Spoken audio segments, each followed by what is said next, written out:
El presidente de Castilla-La Mancha siempre tiene un poco más de aguante. Desde los indultos hasta hoy, cada vez que Pedro Sánchez se salta una nueva línea roja, ahí está Emiliano García Paje para criticarlo verbalmente, de forma feroz casi, a punto de estallar, pero nunca termina de explotar. Llegó la amnistía al Congreso, llegaron tantas y tantas cosas, el terrorismo incluido en esa amnistía, pero siempre tiene un poquito más de aguante. Incluso cuando dice que el PSOE está en el extrarradio de la Constitución, pero a punto de salirse, pero todavía no. Todavía Emiliano García Paje tiene un poquito más de aguante. Aún así, en el PSOE no aceptan bien las críticas. Ese PSOE caudillista de Pedro Sánchez no admite la discrepancia interna y así se lo están haciendo saber a García Paje. Le dicen que el que está en el extrarradio del PSOE es él y realmente tienen razón. Si Paje fuera consecuente, debería marcharse del PSOE, como mínimo tendría que declararse en rebeldía y romper la baraja. Es estrictamente necesario que desde dentro del partido alguien con poder, no hay muchos, dé un paso al frente y diga hasta aquí hemos llegado. La única forma probablemente de acabar con el sanchismo sería desde dentro. Es muy remoto, es prácticamente imposible que eso ocurra. Sería pedirle casi un acto de heroicidad a Emiliano García Paje y me parece que él también está en el extrarradio de la heroicidad.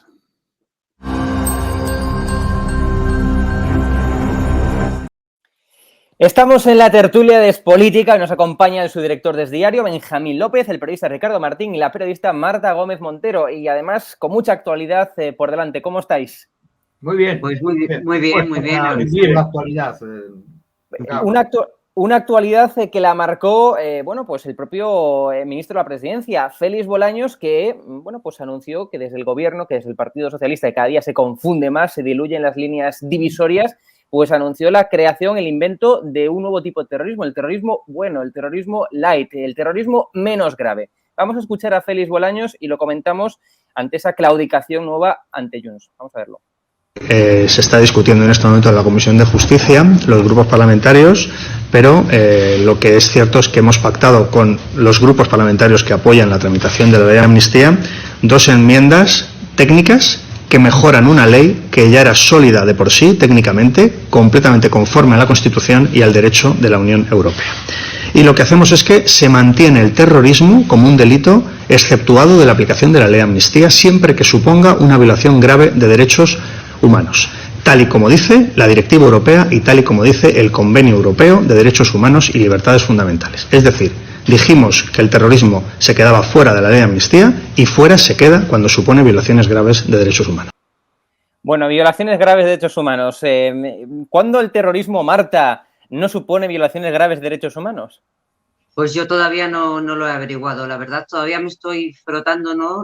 Restregando los ojos desde que escuché esas declaraciones del señor Bolaños, ¿no? Porque efectivamente, si tú incluso te vas a la definición de terrorismo, te habla de contra, evidentemente, que es asesinar o matar a una persona, pero también atentar contra su integridad física o su integridad moral. Entonces, bueno, pues yo me parece que algo tenían que inventarse para pues el señor Sánchez haber vuelto a cruzar una línea roja que el viernes anterior nos decía Óscar Puente que esa línea jamás.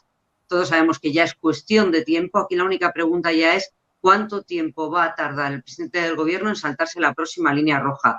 Yo creo que pues han inventado esto, el terrorismo bueno, el terrorismo cookie, que ahora se ha hecho fortuna esa frase, y el terrorismo malo me parece una ofensa además a todas las víctimas de todo tipo de terrorismo. Y además no nos olvidemos, tanto el juez García Castellón, que es por el que al que han puesto la diana, como si te lees el escrito del fiscal sobre los CDR y te habla de las prácticas, de lo que iban a hacer, de lo que tenían, de lo que habían grabado, comisarías de policía, etcétera, etcétera, del material explosivo que tenían en la casa, de cómo lo celebraban, que hay vídeos. Eso de terrorismo, vamos, es que no existe, pero no hay nada. Entonces, yo ya, mira, que se salten líneas rojas, pero que por favor que no nos tomen tan tonto, que no nos tomen por tontos, y menos en estos temas que hieren la sensibilidad de cualquiera que llevemos en esto mucho tiempo y de cualquier ciudadano que sepa lo que es la política y lo que ha sido y es el terrorismo en nuestro país. Ricardo, el objetivo del PSOE del gobierno era blindar a Puigdemont, blindar la amnistía de Puigdemont, pero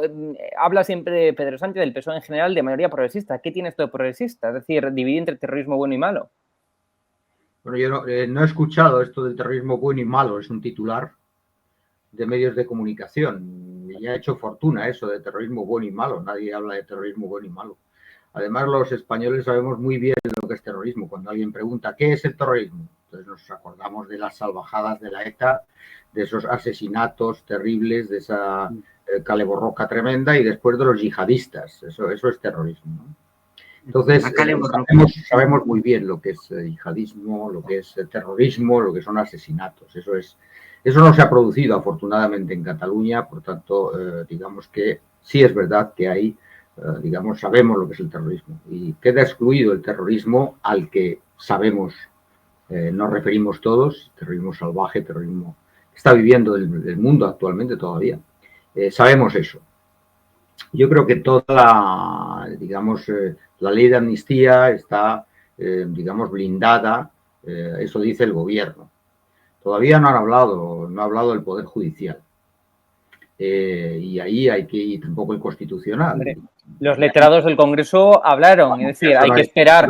Hombre, quiero decir, pero expertos juristas, digo yo, alguno ha hablado. Hay de todos, porque alguno ha hablado, claro. Este señor, que es el presidente del Tribunal Constitucional, es un experto jurista. O sea, habrá gente que le odie y tal, pero es un experto jurista. Así que expertos juristas hay de todo y los que han hecho la ley de amnistía, pues seguro que la han blindado, tratan de blindarla, ¿no? Pero eso es el poder político el que ha hecho eso y el poder legislativo. Hay que esperar al Poder Judicial, hay que esperar a la Unión Europea. Yo realmente creo que ahí situar, digamos, la pelota en el tejado de la Unión Europea es muy acertado para España. Cada vez me gusta más la posibilidad de que Europa dirima nuestros contenciosos, porque realmente España parece que no estamos muy preparados para esto. Última declaración del número 2 del Partido Popular y de Esteban González Pons insultando al Tribunal Constitucional, desacreditándole. Bueno, esto demuestra que realmente está muy bien la idea de Feijóo, en el caso del Consejo General del Poder Judicial, de situar, digamos, la mediación en Europa, y está muy bien la posibilidad de que se pronuncie los tribunales europeos y el ámbito europeo. Ellos son los que van a determinar realmente si esa ley está blindada o no y si el texto de Sánchez y Bolaños y demás está blindado o no. Eso es lo que hay que esperar. Realmente yo es lo que espero, porque es lo que va a desatar este contencioso que se ha producido. Vamos a escuchar, antes de nada, ha batido la palabra Benjamín a Feijóo, precisamente hablando de este tema del terrorismo, pues en el mismo jueves de hoy. Vamos a escucharlo. La línea roja no cambia de un día para otro. La verdad no es opinable. No hay terrorismo bueno y malo. Y el terrorismo es siempre moralmente inaceptable e imperdonable. Y más en un país como el nuestro, que lo sufrió durante décadas. Hemos visto en pocos meses muchas líneas rojas móviles. Para este gobierno hay corrupción buena y mala, hay delitos que se deben perseguir y otros que se deben perdonar, y el criterio que sigue para diferenciarlos es el más perverso y el más alejado de la idea de justicia y de política. El gobierno cree que los delitos se deben perseguir o perdonar en función de quién los cometa y a quién quieren apoyar los delincuentes. Esta es la verdad y la realidad. La única verdad es que este gobierno solo depende de la voluntad de un fugado de la justicia. La única verdad es que este gobierno ha conculcado la igualdad de los españoles ante la ley mediante un intercambio de impunidad por la presidencia del gobierno. Y la única verdad es que este gobierno necesita de tensionar todas las costuras institucionales del país para seguir una semana más, un mes más, unos semestres más en el poder. Bueno, Benjamín, lo acabamos de escuchar, Feijóo. La verdad es que tengo que decir que estoy absolutamente de acuerdo con todo lo que ha dicho, de la A a la Z, realmente. Me parece vergonzoso todo esto que está sucediendo en España, ¿no? Hasta dónde está llevando este gobierno los límites, ¿no? Decía Paje, el extrarradio de la Constitución. No, yo creo que está ya bastante fuera de la Constitución, ¿no? Lo que pasa es que tiene la coartada del Tribunal Constitucional, le guste a quien le guste, y lo que sucede en el Tribunal Constitucional es verdaderamente inédito, ¿no? Ya no solo por la presencia de Conde Pumpido, sino por la presencia de un ministro de Justicia, de un alto cargo de Moncloa. Es decir, Pedro Sánchez ha preparado la coartada perfectamente para la ley de amnistía y lo que pueda venir después, ¿no? Esa es la realidad. Pero claro, lo más asombroso de todo para mí es que el gobierno incluya el terrorismo en la ley de amnistía y trate de convencerte de que ha mejorado la ley, de que no lo ha hecho, ¿vale? De que en realidad lo que ha hecho es mejorar la ley. Es como si te saltas un semáforo en rojo y dices que lo haces para mejorar el tráfico. Ese es el desparpajo ya con el que te intentan vender estas ideas. Pero en el fondo, sinceramente creo que es bueno que lo haga. Es bueno porque va a ser el aldabonazo final para que Europa, yo creo, cancele la ley de amnistía. Al meter el terrorismo, que ya estaba el terrorismo dentro de la ley de amnistía, no nos engañemos, estaba el terrorismo. La novedad es que incluyen casos con sentencia condenatoria. Al meter a esos casos con sentencia condenatoria de terrorismo, ya no queda ninguna duda de que el terrorismo está dentro de la amnistía para el que la tuviera. Y claro, esto yo creo que el Tribunal de Justicia de la Unión Europea o la propia Comisión Europea no pueden admitirlo.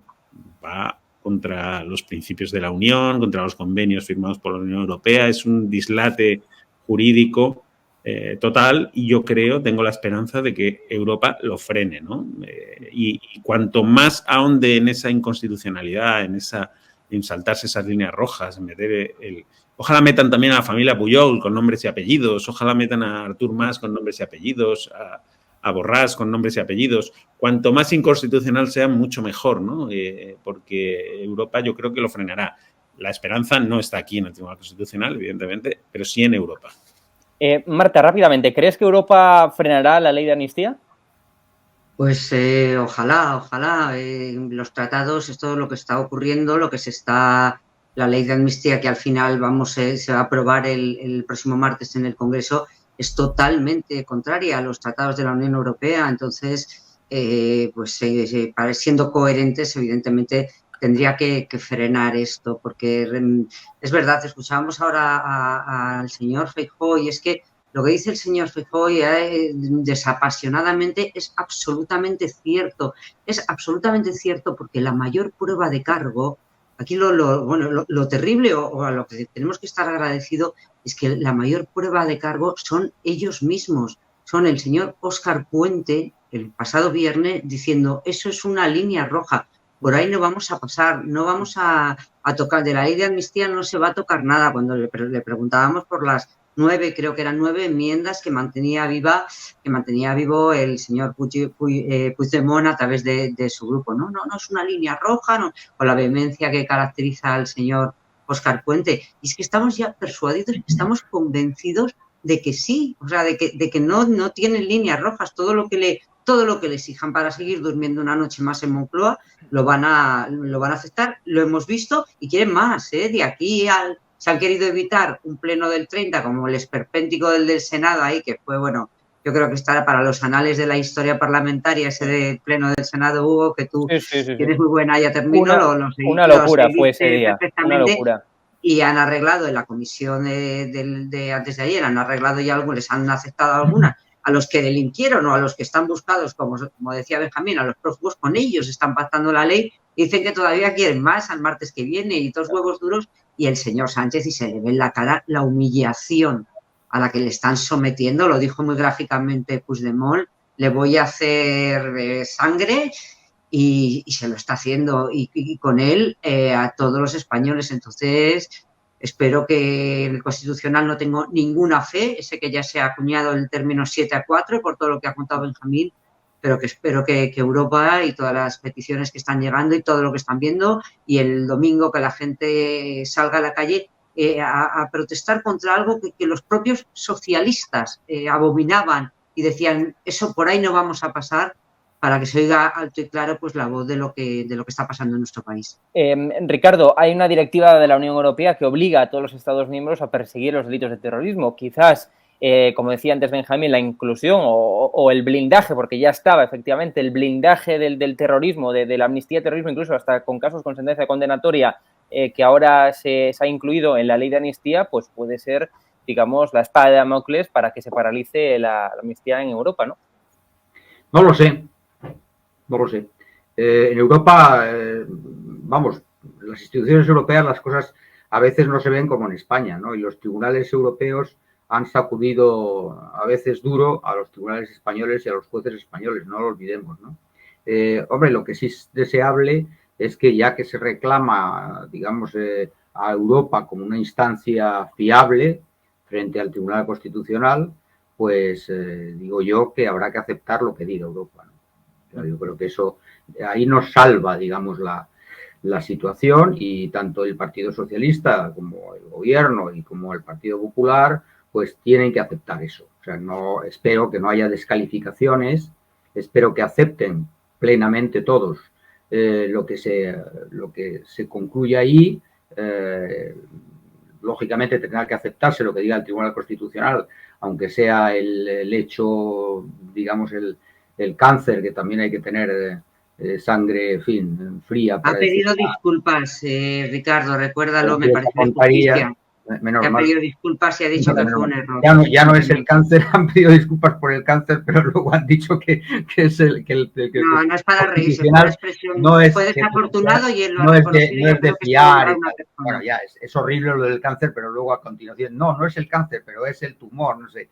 O sea, quiero decir que realmente la descalificación al Tribunal Constitucional, como la descalificación del secesionismo al Consejo General del Poder Judicial, pues trae muy malas consecuencias para España, porque no hay autoridad, no hay reconocimiento, no hay reconocimiento por parte de los partidos políticos, no hay reconocimiento por parte de los partidos políticos de una autoridad judicial, o sea, entonces no hay una instancia. Autoridad hay porque está Puigdemont, si me permitís, ya no autoridad hay porque manda mucho. Eso está claro, pero yo digo que si no hay de parte del poder político, parte del poder legislativo, judicial, partidos políticos, no hay, digamos, un criterio de respeto por el poder judicial, pues realmente las sentencias van a ser todas como, digamos, desautorizadas. La primera que no respeta es Teresa Rivera, digo yo, ¿no? Es decir, cuando con nombre... Por eso hablo, Hugo, por eso hablo de todo. Claro. Hablo de todo. Que todos tienen que darse cuenta de que los tribunales juzgan y eso es inapelable. Y la decisión del Constitucional será inapelable. Pero tú sabes la decisión, Ricardo, sabes que el Constitucional no es Poder Judicial. Bueno, vale. Digo, no es Poder Judicial. No es Poder Judicial. La portavoz nueva del PSOE no lo sabe. Pero es inapelable.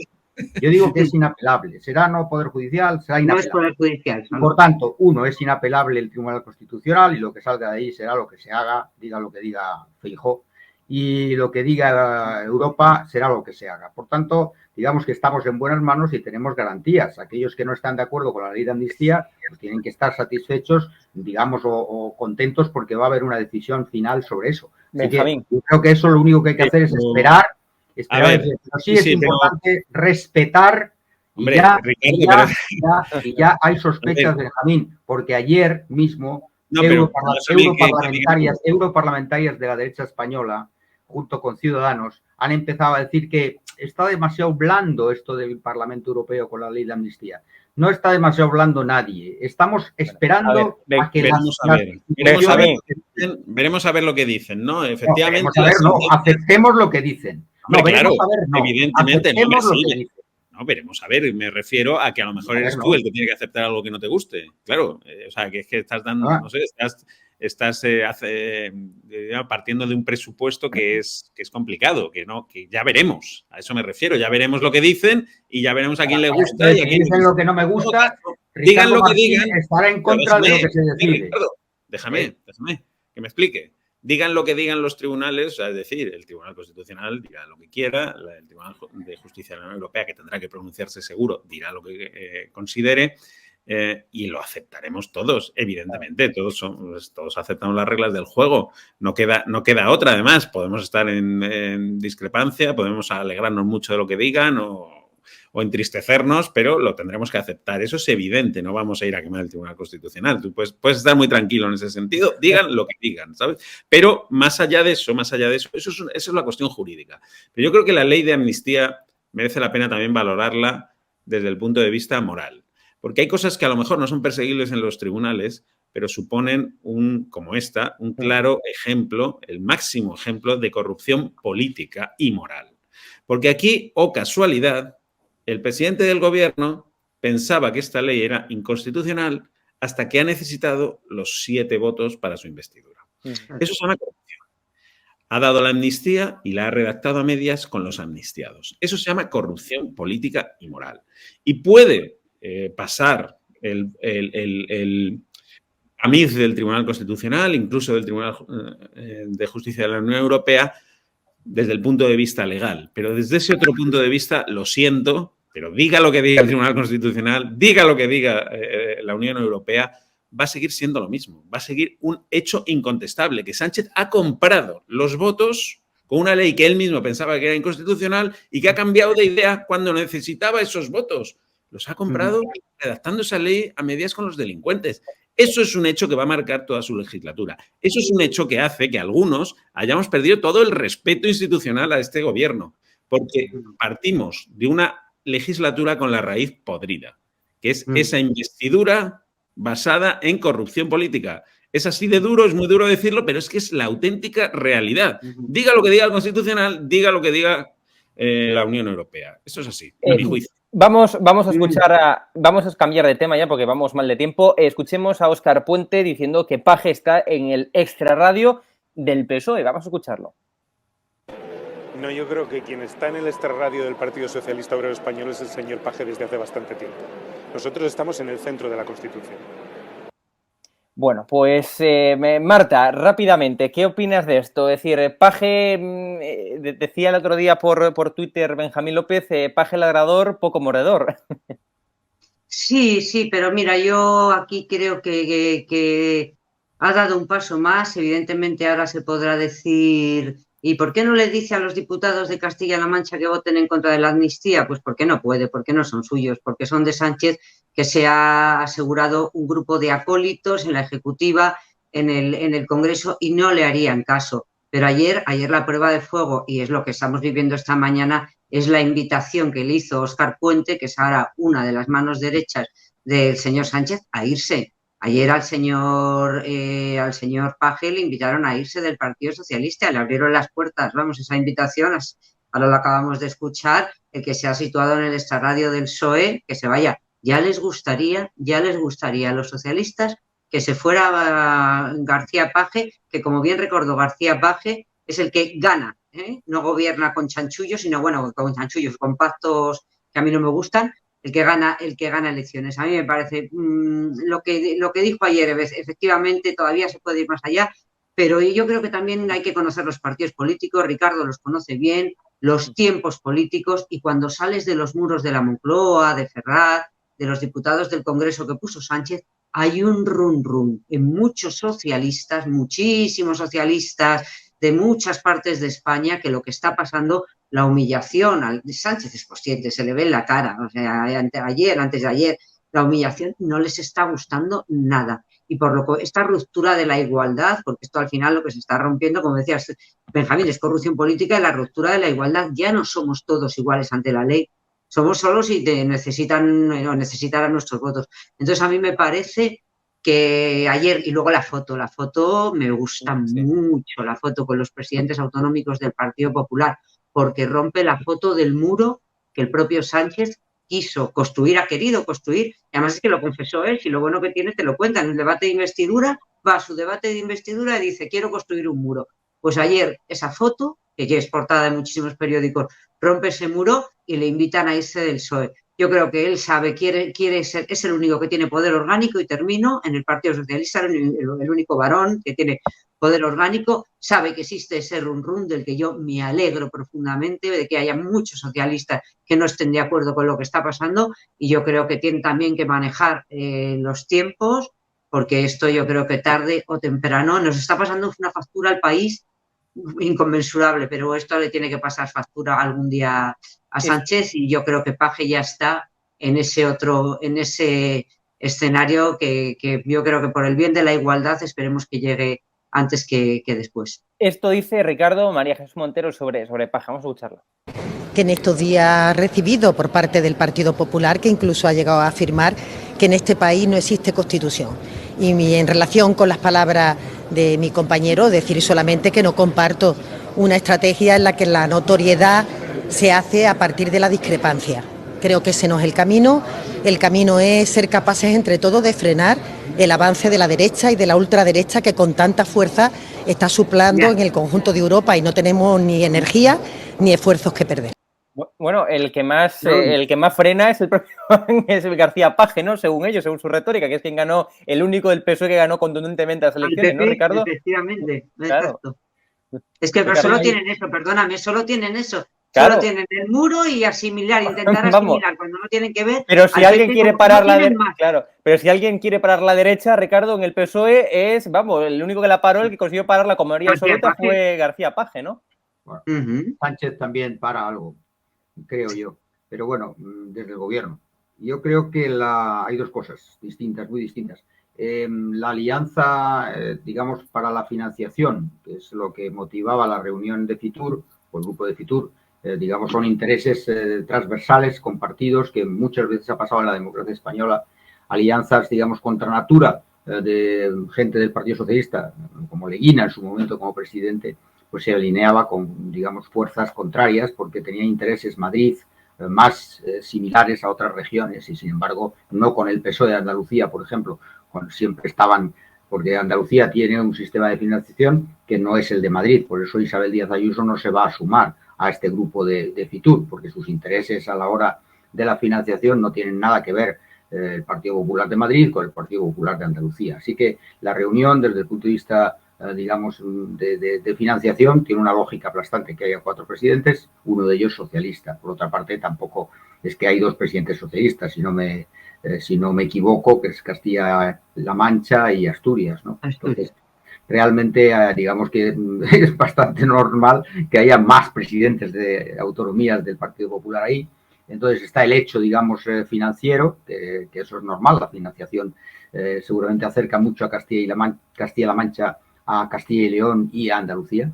Y luego está el hecho, digamos, de la posición de Page contra la amnistía y, digamos, contra la posición del gobierno.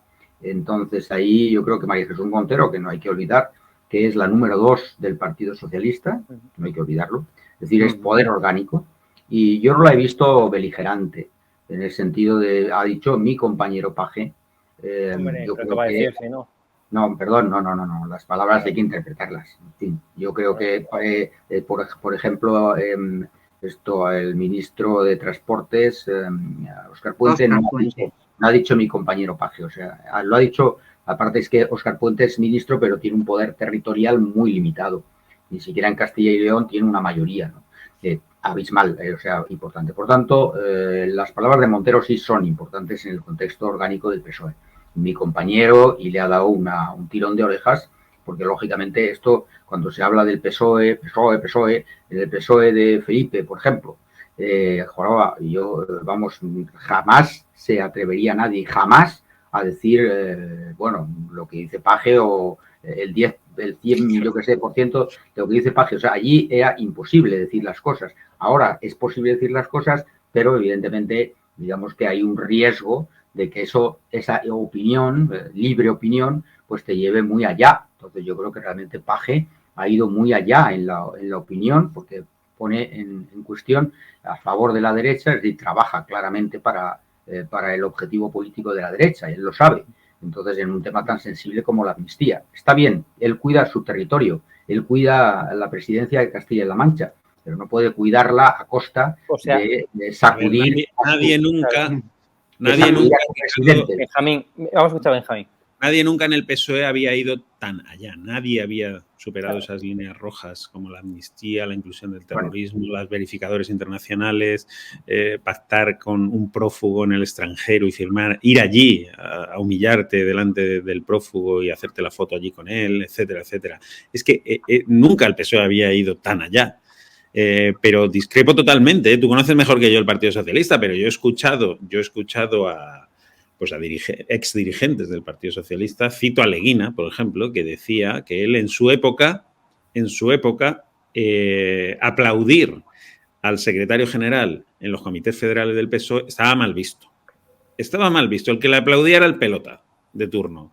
Y había muchísima más discrepancia interna y la gente no se alineaba. La cosa es que, claro, siempre el aparato del partido trata de controlar, ¿no?, a los que se le van un poquito fuera del redil.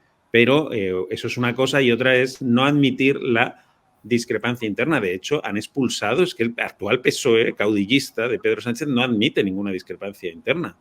Ya no a Paje, que no le queda más remedio que aguantarle porque es el presidente de Castilla-La Mancha. No aguanta a Nicolás Redondo, no aguanta a Leguina, no aguantan a Felipe González. A Felipe González, que quiero decir, ¿qué sería el Partido Socialista de hoy sin Felipe González? ¿No? Sería otra cosa, desde luego, no sería el Partido Socialista que ganó múltiples elecciones, etcétera, etcétera, ¿no?, que más ha gobernado en este país. Ese Partido Socialista lo gestó Felipe González. Y bueno, ahora se permiten el lujo, estos, diríamos, recién llegados, esta gente que vive y que se ha instalado en el poder a base de esa corrupción política y moral, de criticar, ¿no?, al padre fundador. Ya son todos viejos, como le llamaba Adriana Lastra, gente que estorba. Bueno, parece que todos se han movido hacia la derecha. A lo mejor es el Partido Socialista sanchista, el Partido Sanchista, el que se ha movido hacia la izquierda, ¿no? Desde luego, no se admite la discrepancia interna, y ayer lo manifestó claramente el ministro de Fomento, que para eso le ha puesto Pedro Sánchez ahí, para que sea el pitbull, el rottweiler del gobierno. Cuando ve algo, lo suelta y va y muerde, ¿no? Ayer le tocó a Paje ser mordido. Aún así, Paje es verdad que algo más creo que sí podría hacer, ¿no? Algo más podría hacer. Porque, vamos a ver, yo creo que sus críticas, y yo es lo que le achaco a Paje, sus críticas son reales pero interesadas.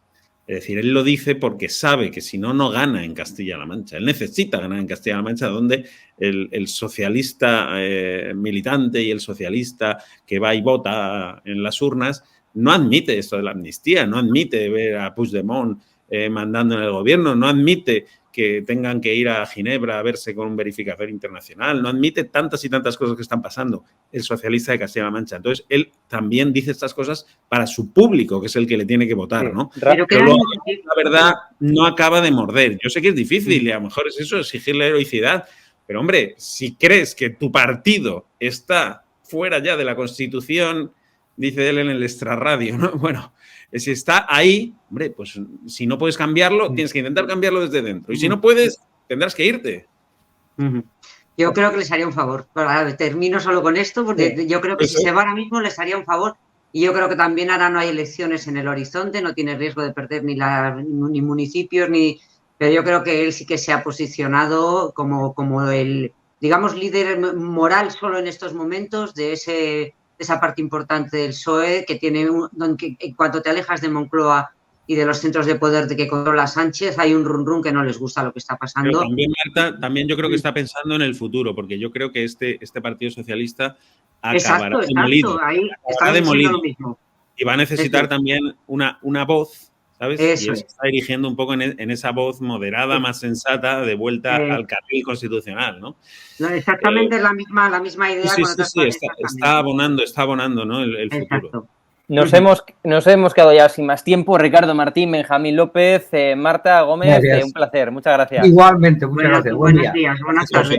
Gracias. Estamos en Es Diario con Maite Pagaza, seguramente que muchos de ustedes ya la conozcan, es eurodiputada de Ciudadanos y además de una luchadora incansable por la memoria de las víctimas del terrorismo de ETA. Y con ella precisamente pues queremos hablar de estos temas y también fundamentalmente de ese documental que ya se va a estrenar este viernes y que seguramente dará mucho de qué hablar. Maite, un placer tenerla aquí en Es Diario. Gracias.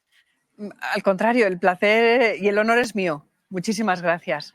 Tenemos, como decía, pues ese documental que se va a estrenar este viernes, esta semana, que se titula Basta ya, Resistencia Democrática, conversaciones en la librería Lagún. Es, como decíamos, pues un documental pues que va a dar de mucho que hablar porque desde luego va a potenciar pues ese recordatorio de la memoria de las víctimas de ETA. ¿Cómo describes el documental, Maite? Bueno, no es solo un recordatorio de las víctimas de ETA, sino de la rebeldía democrática en el País Vasco en uno de los peores momentos, que fue el final del Pacto de Lizarra, ese pacto infame que los partidos nacionalistas, sindicatos nacionalistas, etcétera, firmaron incluso con ETA y con el PNV y con Eusko Alkartasuna para echar de las instituciones en todo lo posible a los partidos constitucionalistas. Ese apartheid, mientras ETA mataba, que los partidos que no mataban pensaron que era la pista de aterrizaje del mundo de ETA para terminar la violencia. No era así, era un pacto trampa, lógicamente, y aunque el Partido Nacionalista Vasco se movió de aquello más o menos rápido, fue un pacto trampa, como digo, y significó pues, la vuelta al terrorismo muy poco tiempo después. Pero la asfixia que generaba ese pacto del que sabíamos una parte, pero no esa parte secreta, no ese pacto secreto de vamos a dejar fuera de todas las instituciones a los constitucionalistas, que es una barbaridad desde el punto de vista democrático, más con la trayectoria de persecución que llevábamos los que no pensábamos como los nacionalistas, algunos ciudadanos sentimos que había que hacer algo, que no podía ser más, que no valía con decir ETA no en silencio o de una forma testimonial. Claro. Y no sabemos cómo nos fuimos juntando, muchos además en la librería Lagun, gente que no nos conocíamos, pero que pensábamos lo mismo, que había que hacer algo y que había que proteger a los que estaban peor que nosotros, porque Lagun estaba en San Sebastián, pero teníamos amigos en el interior de Guipúzcoa, concejales, en Rentería, en Hernani, en Andoain, en sitios así, que la persecución y la asfixia social era terrible. Y decíamos, algo tenemos que hacer. Vamos a salir a las calles, vamos a decirlo en alto y vamos a ser políticos en el sentido de decir, pues queremos pensar como nos dé la gana a cuerpo gentil. Y así surgió Basta Ya. No gustamos nada al mundo de ETA, que nos amenazó casi inmediatamente. Nos tuvieron que poner, a los que no teníamos ya, nos pusieron escolta. Y a otros lo que significó fue darles ánimo para atreverse a salir por primera vez de una forma clara frente a ETA. Movilizamos el pensamiento y las ganas de ser ciudadanos libres y ser bastante descarados. Fuimos muy descarados. Bueno, pues esto merecía un documental porque como grupo fuimos un grupo muy poco organizado, que lo único que nos apetecía era pues, poder retirarnos, ¿no? Y como recibió el premio Sájarov, fue el único grupo hasta aquel momento en Europa que tuvo que recibir ese premio por la libertad de conciencia porque nos jugábamos la vida, esto es también verdad, pues merecía un documental. Y el documental se va a ver. Y es, espero, semilla de más rebeldía. En ese documental efectivamente se verá, por tanto, una sucesión, ¿no? de testimonios de los protagonistas de la lucha, pero ¿qué cuenta? ¿Nos puede desvelar algunos detalles de lo que cuentan esos testimonios, ¿no? Es decir, ¿cómo era vivir en esa época de plomo del terrorismo de ETA? ¿Cómo era saber que incluso hasta personas que te rodeaban, que te acompañaban, mucha gente sabía que esos pertenecían a ETA? Es decir, era convivir con ETA, ¿no? Es decir, seguramente sería muy difícil y eso se plasmará en esos testimonios que se ven en el documental, ¿no? Bueno, el conjunto del documental da una imagen fiel de lo que era aquello de una manera bastante estética, sí. Porque están por una parte las conversaciones que están en una librería que es un símbolo, que fue un símbolo extraordinario desde los años 60. Fue muy atacada la librería por, en fin, aquellos que no querían que hubiera pensamiento libre en unos momentos y por los dictadores de ETA en otros momentos. Pero también fue, y esto nos hemos ido dando cuenta con el tiempo, fue un lugar que tiene una especie de protagonismo por sí mismo, porque era donde nos sentíamos libres, donde nos sentíamos acogidos. San Sebastián era tremendo para todos nosotros. Claro. La gente tenía miedo muchas veces de hablarnos. Había también mucha gente que nos abrazaba sin conocernos y que venía a las manifestaciones, pero pero era duro. El mundo del poder no quería saber nada de nosotros. En fin, de hecho hemos tenido que hacer nosotros mismos la memoria porque nunca lo habrían hecho.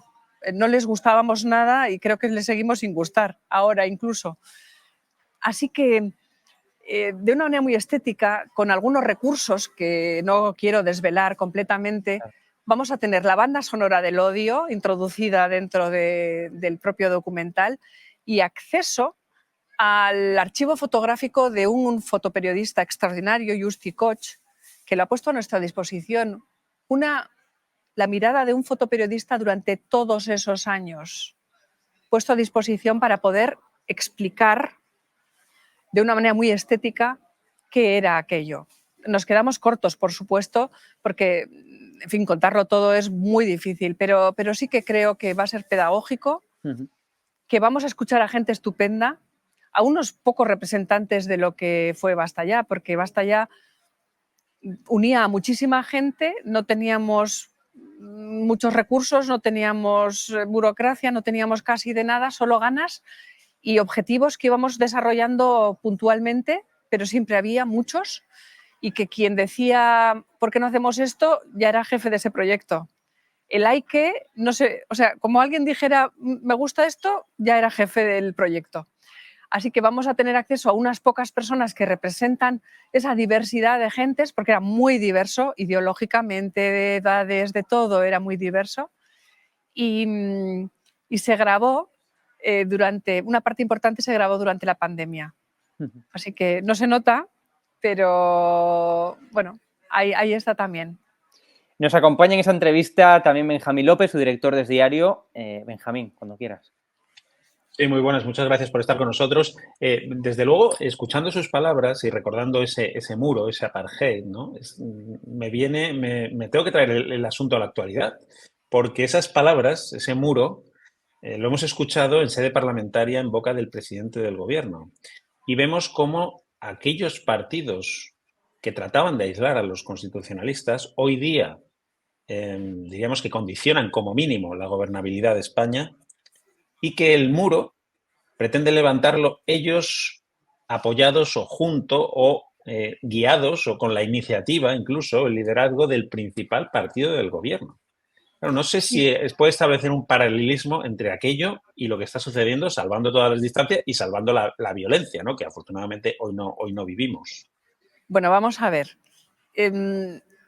Quienes eran más perseguidos en ese 1998, 1999, 2000, 2001, 2002, 2003 eran toda la gente libre constitucionalista del País Vasco. Y los héroes de aquel momento, que también eran pues, periodistas que se atrevían a llamar a las cosas por su nombre, escritores que se atrevían a escribir, concejales del Partido Popular y del Partido Socialista, nosotros, por supuesto, policías, en fin, todo el elenco de personas que se atrevían a decir no a ETA de una manera visible, sin disimular. Pero muy especialmente estaban especialmente perseguidos los concejales del Partido Popular y del Partido Socialista porque eran fáciles de ser pillados. En Rentería, en Hernani, en Orio, en tantos sitios. Porque la rutina de un ser humano normal, que no es presidente del gobierno, es muy fácil de alcanzarse, incluso con escoltas.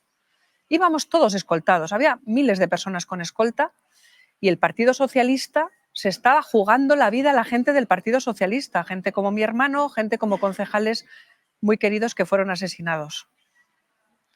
La diferencia de entonces a ahora es que cuando nosotros reivindicábamos una nación que no fuera una nación de etnias, que el nacionalismo no fuera obligatorio, que hubiera libertad de conciencia, nunca nos hubiéramos imaginado que el Partido Socialista se hubiera allanado y hubiera incorporado por una parte de conveniencia en votos, pero no solo por eso, también por aceptar a un caudillo que se ha convertido en una especie de emperador. Ese partido está muerto. Lo que tiene es a Sánchez y todos los demás que hacen lo que él diga. Eso no es el Partido Socialista de aquellos momentos, para nada.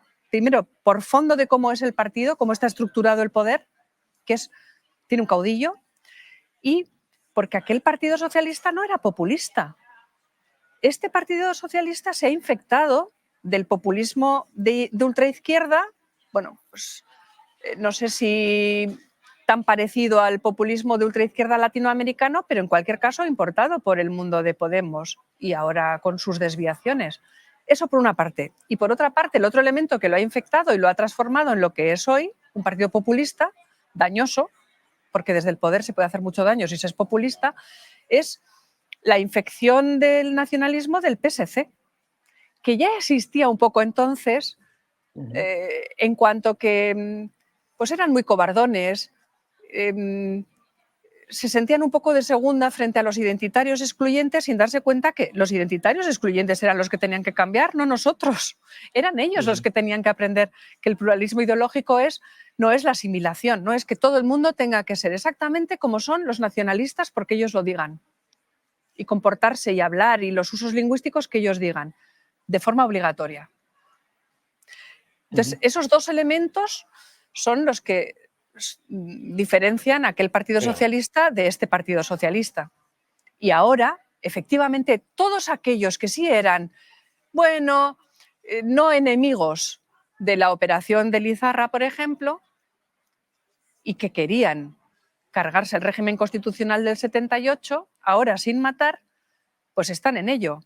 Y detrás de toda esta estrategia, no hay duda de que el que está más calladito ahora es Arnaldo Otegi, pero es el que está moviendo mucho los hilos en ese tipo de partidos, porque en Llotja de Mar, yo creo que, no sé si, de memoria no sé si es 2019, quien organiza la nueva manera, la vanguardia de lo que va a ser lo que ahora estamos viendo, es sobre todo Arnaldo Otegi, el que hace que Esquerra Republicana, Junts, no el PNV, no estaba en Llotja de Mar, pero hay que leer Llotja de Mar para saber en qué estamos ahora.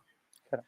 Arnaldo Otegi, que pertenece además a la parte de Sortu. Bildu al final es un conglomerado de partidos políticos y dentro de Bildu está Sortu, entre ellos también, en Sortu también está David Pla, que fue el último gran jefe de ETA, es decir, una persona que aparecía encapuchada, literalmente encapuchada en ese último mensaje de la banda terrorista ETA cuando anunciaba pues que dejaba de matar. Claro, es que Sortu, si fuera independiente, digamos, de Bildu, estarías, casi sin lugar a dudas, ilegalizado. Es decir, es los claros herederos de Batasuna, ¿no? Vamos a ver. El tipo de plataformas, el tipo de trampantojos que ese mundo maneja desde, bueno, siempre que le ha interesado y sobre todo desde la ilegalización de 2003, es para intentar sortear pues, las cuestiones legales que les pueden ser más espinosas. Ahora bien, en la legalización que el Tribunal Constitucional hizo con una especie de cumplimiento, aparecían unos elementos, una especie de cláusulas para que si volvían a incurrir en ciertos comportamientos, como por ejemplo igualar víctimas y victimarios, cosas así, pues pudiera revertir la situación. Nadie nunca ha seguido qué se estaba haciendo. Bueno, algunas personas, tal vez UPyD, alguna persona más, pero en general ellos estuvieron más suaves en sus comportamientos verbales y en sus enredos en esos primeros tiempos de la legalización, utilizando además ese trampantojo de utilizar a los de Eusko Alkartasuna para que pareciera que iban a alguna cosa de víctimas, aunque ellos nunca han condenado y todo esto. Claro. Pero con el tiempo se dieron cuenta de que nadie estaba mirando eso que había aprobado el Tribunal Constitucional. Y se han ido poniendo pues, más audaces o más chulos, según cada cual quiera considerar, y después han ido dando cuenta de que ellos, como estrategas, especialmente pues, Arnaldo Otegi, podían manejar fácilmente con una serie de estereotipos y con una serie de tabúes, podían manejar bastante una operación que para ellos todavía les falta tiempo, que no tiene que ver solo con la impunidad de los presos, que también, sino que sobre todo tiene que ver con cargarse el régimen constitucional del 78, porque de esa manera, a posteriori, ellos podrán decir que tenían razón, que matar estuvo bien porque el régimen, si reescriben la historia, es el régimen el que era malo. Claro. O sea, es darle la vuelta a todo lo bueno que ha construido este país para que toda la panda de delincuentes y los que se han allanado por alcanzar el poder populista, que es pues se ve que es muy satisfactorio lo de no tener límites, lo de poderse meter con el Poder Judicial, lo de que la corrupción se pueda amnistiar, que se puedan bajar las penas por cuestiones tan horribles como la malversación, en fin, todas esas cosas tan espectaculares tienen algunos beneficiarios en el medio plazo que lo que buscan es que termine el régimen, o sea, lo mejor que consiguieron nuestros padres y nuestros abuelos después de penar durante años tras una guerra civil. Todo lo bueno que aprendieron nuestros abuelos y nuestros padres, todo lo que tuvieron que edificar con tanto dolor y con tanto sudor, pues una panda de populistas, más delincuentes secesionistas, más herederos del terrorismo, dispuestos a reescribir la historia para salir vencedores, pues los tenemos a todos juntos. Así que ojalá el documental sirva para animar a gente, ojalá se vea mucho y sirva, es un ejemplo anterior de otra generación, pero quede las ganas, lo fuertes que podemos ser si decidimos ser libres, ejercer la libertad y hacerlo con conocimiento, con valentía e incluso con un poco de desvergüenza en el sentido de tener humor para aguantar momentos que moralmente son duros. Estos son momentos moralmente duros. De vez en cuando hay que soltar tensión. Ahora mismo la desvergüenza yo creo que la estamos viendo en otro lado, ¿no? Porque no sé si usted cree que existe un terrorismo bueno o un terrorismo menos malo, un terrorismo light, ¿no? Porque, claro, asistimos a una especie de blanqueamiento del terrorismo, no solo el que se produjo durante el proceso, sino también el de ETA. Hemos escuchado al ministro Óscar Puente llamar a Bildu Partido Progresista Democrático. Hemos asistido a cómo el Partido Socialista de Navarra le entregaba la alcaldía de Pamplona a Bildu. Hemos asistido a infinidad de pactos entre el gobierno y Bildu, muchos de ellos secretos, la salida de la Guardia Civil de Tráfico de Navarra. En fin, hay una especie de blanqueamiento general del terrorismo que parece que interesa a este gobierno hasta el punto de introducir en la ley de amnistía pues el borrado de delitos de terrorismo, incluso con sentencia ya condenatoria. No sé qué opinión le merece todo esto. Bueno, cuando he dicho desvergüenza lo he dicho de una manera impropia. Sí, lo he entendido, lo hemos entendido. Era, sí, sí. Más que era descaro. Exacto. Entiéndase. Sí, se ha entendido. Cuando uno está tan oprimido, un poco de descaro viene bien porque si no, a uno le limitan el marco en todo.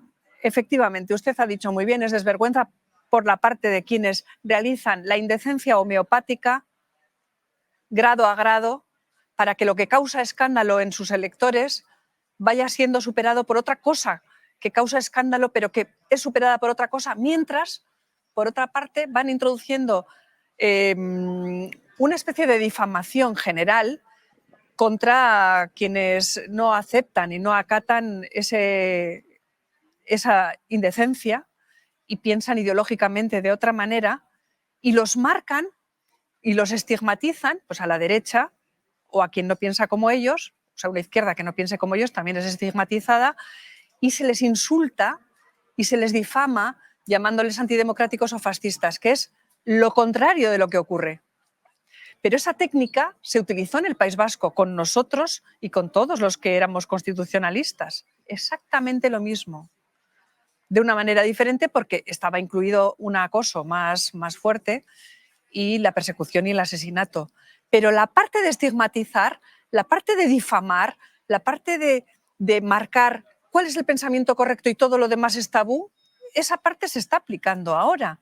Y a la gente que se escandaliza con estas cosas que hacen, lo que le dicen es, pero no manda a la derecha. Pero la derecha es peor que todo esto. Es una especie de mentira que se va introduciendo para que la gente diga, ay, yo no quiero que me llamen fascista o yo no quiero que me digan que no soy demócrata. Y con eso pues manipulan y van generando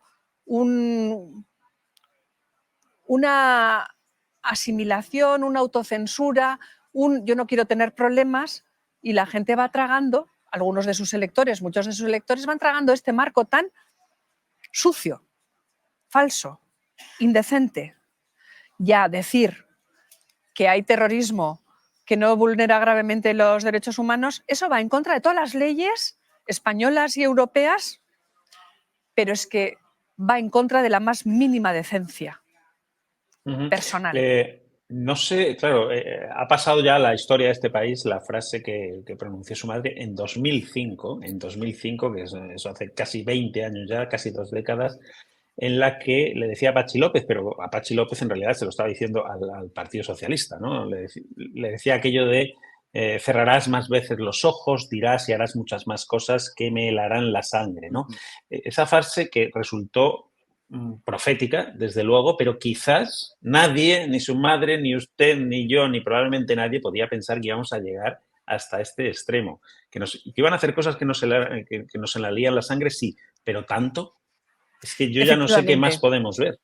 Ni con toda la imaginación del mundo habríamos llegado a pensar algo tan terrible, tan negro, uno de los episodios más negros de la historia de España, que ojalá podamos superar, porque si no caeríamos en muy poco tiempo en el caos desde el punto de vista jurídico, en la inseguridad jurídica, en la falta de inversiones, en la pobreza, en el desastre colectivo. Ojalá no llegue a ocurrir, ojalá los ciudadanos, cada uno de nosotros, hagamos lo que es posible, no tener miedo, porque somos muchos más, y con este tipo de propaganda que realizan y de difamación colectiva lo que buscan es que la gente se asuste, que se quede en su casa, que piense solo en lo suyo, pero es que nos estamos jugando el futuro.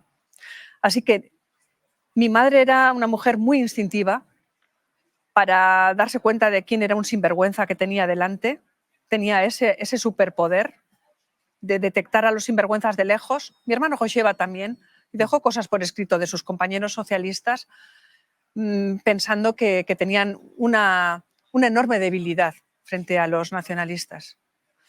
Y en 2003 empezamos a notar cosas raras. Cuando votaron a Joseba, claro, nosotros estábamos en una situación terrible, pero con una enorme lucidez. Porque cuando uno tiene mucho dolor y cuando uno le han perseguido tanto como le persiguieron a Joseba, que no, desde luego, no arriesgó su vida para esto, les puedo asegurar, y él lo dejó por escrito, uno nota los pequeños detalles y empezamos a notar pequeños detalles. Y nuestra madre, que tenía una inteligencia extraordinaria, que había tenido una vida muy difícil, pues nunca pensó que sería algo como esto, pero sabíamos que ya no eran trigo limpio, que aquello no iba bien desde Zapatero. Y para concluir, hablemos del horizonte, hablemos del futuro. Maite, ¿cree usted que la ley de amnistía que sienta un precedente importante con esa enmienda que finalmente cedió el PSOE a Junts, ¿no? de dividir en primer lugar el terrorismo entre bueno y malo y por tanto amnistiar a terroristas que ellos consideran como buenos, ¿cree que eso será extensible en un futuro pues, a una exigencia de Bildu en el que pidan amnistiar a terroristas de ETA? Eso por una parte. Y luego, hablando también de horizonte, ¿cree que finalmente la ley de amnistía ahí en Europa, en la Comisión Europea, el Tribunal de Justicia de la Unión Europea, pues podría llegar a paralizar esta ley de amnistía que parece que incumple incluso una directiva que obliga a todos los Estados miembros, ¿no?, a perseguir los delitos de terrorismo? Si hay justicia, espero que sí, porque sabemos que todo es un engaño, es una gran trampa. No puede haber conflicto de intereses más grande y más corrupto que pactar con unos individuos con delitos que no se arrepienten de los delitos, no el indulto, sin arrepentirse, no. El borrado de los delitos y darles la razón, porque a partir de ese momento la presión contra los jueces va a más, porque quien ha cometido el delito y no se arrepiente quiere que los demás le den la razón, por tanto quien le ha perseguido justamente y quien dice que eso está mal es el perseguido y el acosado. O sea, los funcionarios públicos, la gente decente y, por supuesto, los jueces que tienen que aplicar justicia y que son la última garantía de los ciudadanos en un Estado de Derecho. Si hay justicia, eso se parará. Va a ser un horror, tardaremos un poco más o un poco menos, pero si hay justicia, si Europa cree en la democracia, se parará. Y en cuanto a lo demás, en cuanto a la bola de cristal, hombre, yo no soy tan intuitiva como mi madre. Vamos a ver, que Arnaldo Otegi estará pensando en muchas cosas, no lo tengo duda. que van paso a paso, tampoco tengo duda de que cuando se le dio la competencia de prisiones al País Vasco no fue inocentemente, eso ha quedado claro, ya lo veíamos todos venir, pero bueno, ha quedado comprobado. Las trampas en diferido, muchos las intuimos, pero vamos, están pasando, los terceros grados como se están dando y un montón de cosas más. Ahora ya no vale con haber acercado a los presos, ahora es intentar que las condenas no se cumplan igualmente para los presos de ETA que para el resto de los presos que existen en nuestro país. Bueno, hay colectivos que son activos, ojalá los ciudadanos también lo sean y además no olvidemos que se está intentando reescribir la historia en el País Vasco, que no solo los herederos de ETA no han condenado ni una sola vez, ni han tenido oportunidades de mociones municipales para condenar el pasado de ETA, nunca lo han hecho. Recientemente lo podemos ver, incluso después del atentado contra la tumba de Buesa pudieron haberlo hecho y no lo hicieron. Hacen cosas ambiguas un poco para esas fuerzas que les apoyan ahora cada vez más claramente en el resto de España, para disimular un poco, pero es mentira, porque lo hacen ambivalentemente, nunca de una forma clara, y por supuesto cada vez hay más descaradamente esas manifestaciones y esos homenajes. Por ejemplo, 24 de diciembre, Hernani, de donde nos tuvimos que marchar nosotros, manifestación en favor de los asesinos de ETA, entre ellos el asesino de mi hermano. Esto es así todos los días, con niños. En fin, los partidos políticos en el País Vasco, por ejemplo, el PNV, dicen que eso está mal, pero luego no se hace nada. No es prioridad. Así que lo sepan todos los españoles, hay mucho por hacer y por no haber parado suficientemente y haber hecho chapuzas en el País Vasco, en la resolución del tema de ETA, ahora tenemos muchos más problemas. Las cosas mal hechas se abren mal. Tendremos que tomarnos las cosas en serio porque si no, es que también económicamente nos va a afectar. La inseguridad jurídica, esta manera de hacer las cosas, no lleva a ningún sitio, no lleva a la prosperidad. Cuando los elementos básicos de la convivencia se quiebran por gente así, está en juego el futuro de nuestros hijos. Está de nuevo activándose el que los chavales se larguen de España. Sí. Tenemos unos problemas estructurales con el empleo juvenil enormes. Y si no solucionamos la parte institucional y todo esto del populismo rampante que está entrándonos, vamos a tener más problemas, mucho más serios. O sea que es por nuestra libertad, es por nuestra dignidad, es por la decencia democrática, por el Estado de Derecho y por nuestro futuro, el de todos, ¿eh? No solo el de los que hemos dado la cara o no. Esto nos afecta a todos. Nos vale la pena hacer las cosas de la mejor manera posible, ser templados, no hacer tonterías, no hacer barbaridades, pero estar firmes y unidos y movernos. Y que haya chavales jóvenes formados, porque no es solo tener buenas intenciones, hay que tener cabeza. Sí. Y sacar esto para adelante entre todas las generaciones. Maite Pagaza, ha sido un honor, un placer tenerla aquí en Es Diario y bueno, pues compartir también sus opiniones, visiones y análisis. Ha sido muy interesante todo. Muchas gracias. A ustedes.